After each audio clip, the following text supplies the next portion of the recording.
नैब या नैब की पूरी टीम चाहे उल्टी भी लटक जाए, जो कुछ मर्जी कर लें, ये नवाज शरीफ, शहबाज शरीफ, हमजा शहबाज या यूँ कह लें शरीफ फैमिली के अगेंस्ट कुछ भी साबित नहीं कर पाएंगे। नाज़रीन, ये कहना पाकिस्तान मुस्लिम लीग नून के रहनुमा अता तारड़ साहब का। नाज़रीन, मैं हूँ डॉक्टर अली, हकीकत वन टीवी की तरफ से आपके साथ, अवाम के साथ, अवाम की अदालत में अवाम की बात। नाज़रीन, बड़ी तवज्जो तलब बात है। मोटी मोटी ख़बरें तो मेन स्ट्रीम मीडिया ने भी अब तक नशर कर दी होंगी, मगर जो तफसील के साथ खबर मैं शेयर करने जा रहा हूँ आपके साथ, वो किसी और यूट्यूबर ने तो क्या, मेन स्ट्रीम मीडिया ने भी अभी तक उसको नहीं नशर किया होगा, क्योंकि उनको कुछ पता होगा तो वो आपको बताएंगे ना। Okay, let's come back to our original topic. वो ये कि आज 25 अरब रुपए की मनी लॉन्ड्रिंग जो केस है नैब की तरफ से, वो बैंकिंग कोर्ट की अदालत में वो सुना गया, क्योंकि अभी फ़िलहाल इसके ऊपर जो हेयरिंग हुई है आज, वो मियां मंशा ग्रुप जो इस लपेट में आ गया है, जिनके अगेंस्ट नैब ने तमाम सबूत शवाहिद इकट्ठे कर लिए हैं, और वो 5 बॉक्सेस में लेके नैब अपनी पूरी टीम के साथ बैंकिंग कोर्ट अदालत में पहुँचे। और वहाँ पे पहुँच के उन्होंने जब जज साहिबान के आगे वो पूरे 5 के 5 बॉक्सेस रखे, तो जज साहब जो इस केस की समाअत फरमा रहे थे, सरदार ताहिर साहब, हमारे बड़े मोअज़्ज़ज़ जज साहब हैं सरदार ताहिर साहब, उन्होंने जब वो तमाम एविडेंस का जायज़ा लिया, उसके बाद फौरी तौर पे उन्होंने नैब को ओपनिंग स्टेटमेंट देने के लिए कहा। तो नैब की तरफ से ओपनिंग स्टेटमेंट आई कि योर ऑनर, मियां मंशा ग्रुप के 26 मुलाजमीन को हरासा किया जा रहा था आसिम सूरी की तरफ से, जो नायब सदर है पाकिस्तान मुस्लिम कमर्शियल बैंक के। तो लिहाजा हमने उनको गिरफ़्तार कर लिया था, और 15 दिन के रिमांड पे भी वो अभी तक जेल में है।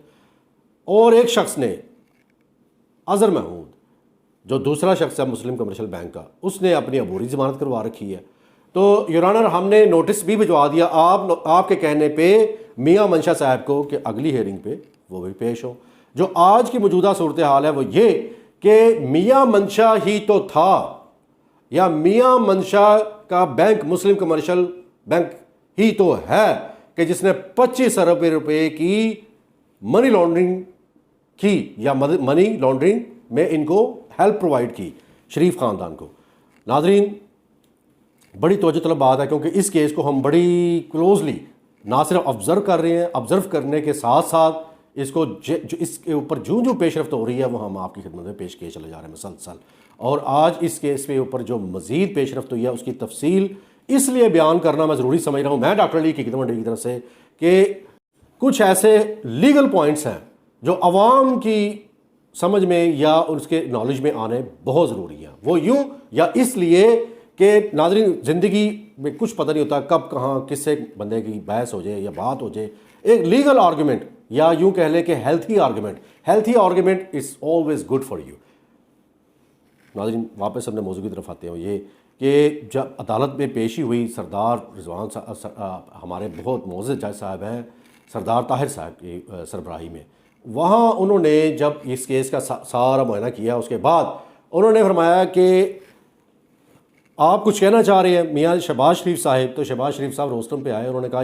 जी योर ऑनर, मैं आपसे गुजारिश करना चाह रहा हूँ कि ये नैब ने जो केस बना रखा है ये टोटली बेसलेस है, बेबुनियाद है, झूठे इल्ज़ामात हैं। जज साहब ने फरमाया कि मियाँ शहबाज शरीफ साहब, वो तो सारे जब लीगल प्रोसेस होगा उसके मुताबिक हर चीज़ दूध का दूध और पानी का पानी हो जाएगा। अभी फ़िलहाल आप इसके अलावा मज़ीद कुछ कहना चाह रहे हैं, आप अपनी फेवर में या अपने लिए या अपनी ज़ात के लिए या कुछ भी आप स्टेटमेंट देना चाह रहे हैं। तो उन्होंने कहा कि योर ऑनर, मैं सिर्फ इतना ही ये बात मेंशन करना चाह रहा हूँ कि ये सारे के सारे केसेस बेबुनियाद हैं, ये इनकी कोई ग्राउंड्स नहीं है। तो जज साहब ने उनको कहा कि आप तशरीफ़ ले, इसी कमरे में रहें, आप उधर दीवार के साथ जो कुर्सियाँ पड़ी हैं पिछली तरफ उधर बैठ जाए। और उसके बाद जब जिरा शुरू हुई है तो इनके जो वकील थे शहबाज शरीफ के, इनको भी अभी बोलने का मौका नहीं दिया जज साहब ने। बहुत अच्छा किया, क्योंकि ऐसी खापी डालनी थी उन्होंने भी। काम की बात तो इनके पास है ही नहीं करने के लिए, जब उनके पास है ही कुछ नहीं उस चीज़ को डिफेंड करने के लिए जो इनके ऊपर जुर्म तकरीबन आलमोस्ट साबित हो चुका है तमाम सबूत शवाहिद और गवाहों की मौजूदगी में। नाज़रीन, वापस अपने मौजू की तरफ आते हैं कि 26 मुलाजमीन MCB के जिन्होंने सेक्शन 164 के तहत वादा माफ गवाह बनने के जो डॉक्यूमेंट्स थे उनके ऊपर साइन भी कर दिए थे। 6 मुलाजमीन की स्टेटमेंट्स वो कलमबंद भी हो गई थी, 20 वो रह गए थे, उनको इन्होंने डरा धमका के मुनहरिफ किया है, या बहरहाल उसके ऊपर अभी उन्होंने मज़ीद स्टेटमेंट्स लेने से या देने से इनकार किया। उसके अलावा वापस इस तरफ को आते हैं जो आज अदालत में पेशी हुई है नाज़रीन, उसमें सबसे बढ़ के जो इम्पोर्टेंट चीज़ मैं आपकी तवज्जो जिस तरफ दिलाना चाहता हूँ वो ये कि आसिम सूरी इसकी जो भी बारल मास्टरमाइंड था, मियां मंशा इस केस के पीछे मास्टरमाइंड थे, मगर नायब सदर मुस्लिम कमर्शियल बैंक आसिम सूरी जो इस वक्त हिरासत में है, 15 दिन के रिमांड पे हैं, उन्होंने उनके फ़ोन से जो डेटा रिट्रीव हुआ है उससे ये बात बिल्कुल वाज़िया हो गई है कि इन्होंने ना सिर्फ डराया धमकाया बल्कि उनको वॉइस मैसेजेस छोड़े हैं और वो वॉइस मैसेजेस आज अदालत में सुनवाए गए हैं। जब अदालत में वो मैसेजेस प्ले किए गए तो सब लोग समझ गए थे वहाँ पे कि ये मामला असल हकीकत में है क्या और इसमें किस जुर्म को कौन लोग हैं जो छुपाने की कोशिश कर रहे हैं, पर्दा डालने की कोशिशों में जुटे पड़े हैं। तो सारी मालूमात जब सामने आ गई, वो 5 बॉक्सेस भी अदालत के सामने थे एविडेंस के, और उसके साथ साथ आसिम सूरी साहब के जो वॉइस मैसेजेस थे वो भी सामने थे, वो भी सुनवाया गया। आसिम सूरी साहब को भी बुलाया गया था और इनके साथ एक और MCB के ही अज़हर महमूद साहब जो कि इस वक्त अबूरी ज़मानत पे हैं वो भी वहाँ पे मौजूद थे।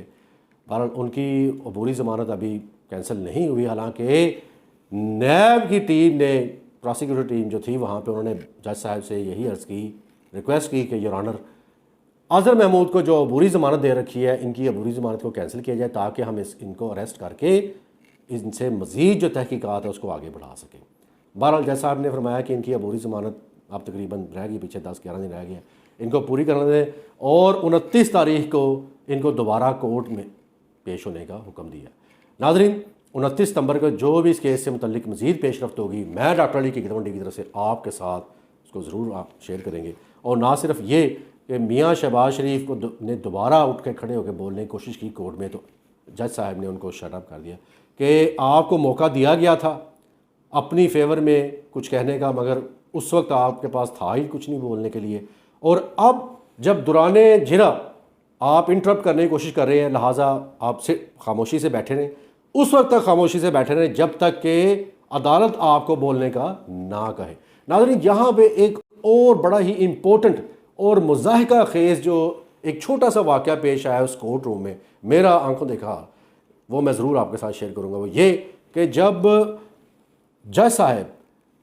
सरदार ताहिर साहब जो इस केस की सरबराही फरमा रहे थे, उन्होंने फरमाया, हुक्म दिया आसिम सूरी और अज़हर महमूद को, MCB के जो नायब सदर, कि आप इस शख्स को जानते हो, मियाँ शहबाज शरीफ को। तो उन्होंने उनकी तरफ देखा और देखे कहा नहीं जी हम तो इनको जानते नहीं हैं। तो जज साहब ने भी फौरी तौर पे ये रिमार्क्स दिए कि हाउ कुड दैट बी, कि ये कैसे हो सकता है कि पंजाब में, स्पेशली पंजाब में, बल्कि पूरे पाकिस्तान में मियाँ शहबाज शरीफ को तो हर कोई जानता है, ये कैसे हो सकता है कि आप इस चीज़ से इनकारी हो। झूठ पकड़ा गया उनका इसी जगह पे कि वो शरीफ ख़ानदान के जो वकला थे उनकी बेवकूफ़ाना या अहमकाना इंस्ट्रक्शन पे अमल करते हुए उन्होंने उनको पहचानने से इनकार किया, जो कि उनके अपने ही अगेंस्ट चली गई ये बात। और आज इस केस को अलग अलग कर दिया गया, जो कि बहुत अच्छी बात है। 9 सितंबर को MCB मियाँ मंशा ग्रुप के मुतल्लिक जो पेशरफ्त हो गई कोर्ट में, और 9 अक्टूबर को मियाँ शहबाज शरीफ के केस में, 29 सितंबर इसी महीने जो भी केस पेशरफ्त होगी वो आपके खिदमत में शेयर कर देंगे। और इनकी मोस्ट लाइकली शरीफ ख़ानदान की ज़मानतें मनसूख हो जाएंगी 9 अक्टूबर को, वही सामने आ जाएगा। मुझे इजाज़त दें, डॉक्टर अली हकीकत टीवी की तरफ से आपके साथ।